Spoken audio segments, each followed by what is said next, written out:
It's something that we're very, very passionate about, something we've worked on actually very much together with GSMA, who've been a fantastic partner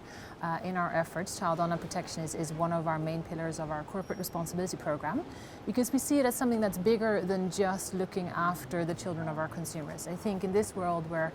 we're trying to really connect the unconnected, where children get online at the same time as their parents, there's so many challenges that come with that, both from a regulatory perspective, from a sort of consumer comfort level perspective. So we've really made it a point of our program to try and help parents and children alike at the same time, as well as regulators and governments, to see how we can work on protecting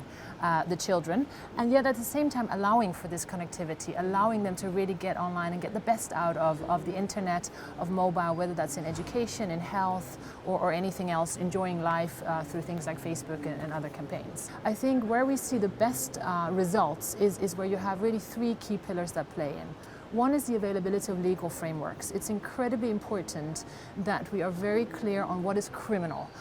child sexual abuse content, and that there are laws in place to really deal with that there are systems in place to address it, that there are helplines that can be called upon, whether it's by children or by parents, that the regulators understand their duties, that parents know where to seek help, and the children as well, but also that we don't restrict the development of internet usage. Then we're talking about everything from the legislators,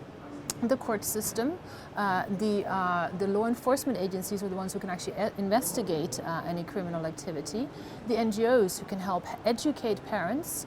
the operators who can help together with GSMA with helplines, and again also with very much the educator process. And then the third channel really that we've looked at very much is how do we even reach the parents? In a lot of our markets, parents and children are coming online at the same time. That is a new challenge. We are very used to, in Europe,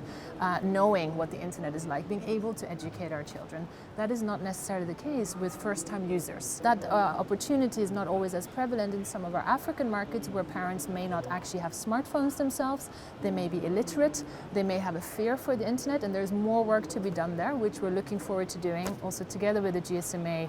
over the coming months. The GSMA has been and hopefully will remain a fantastic partner, not just to us but to all operators. First of all, they can of course help share best practice, look at what certain operators have done and share that among the other member operators. Secondly, they have a very important role to play towards also regulators and to governments. They are an objective and neutral, very well respected voice who can help the operators put their argumentation forward to regulators and governments, but also can help in the educative process, whether that's in terms of how we deal with consumers or with government or even other players that are part of this ecosystem, where it really is a multi-stakeholder approach that applies, and GSMA can very much be the spider in that web.